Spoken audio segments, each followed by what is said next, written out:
ખબર પલ પલ કી ન્યૂઝ ચેનલમાં તમારું સ્વાગત છે। જુઓ સમાચાર વિસ્તારથી। વડોદરા શહેરમાં અકસ્માતનો વંજાર યથાવત। વડોદરા શહેરમાં રોજ પ્રતિ રોજ અકસ્માતના બનાવો વધી રહ્યા છે, કારણ કે ઓવરસ્પીડ અને રોંગ સાઈડ જતા વાહનોના લીધે અકસ્માતો થઈ રહ્યા છે। ત્યારે વડોદરા શહેર કમાટીબાગ ખાતે એસટી બસ અને ફોર વ્હીલરનો અકસ્માત થયો। સદનસીબે કોઈને ઈજા પહોંચી નથી।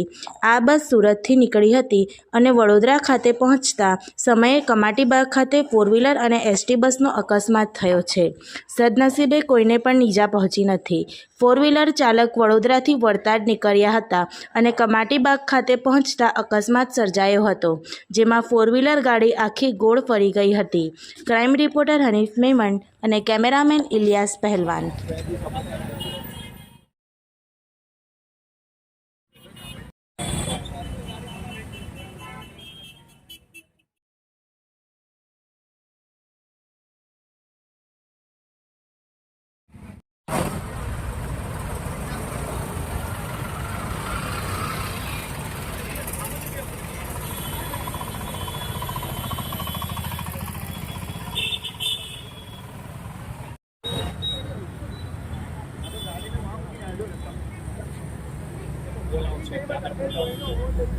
गाड़ी आमी है।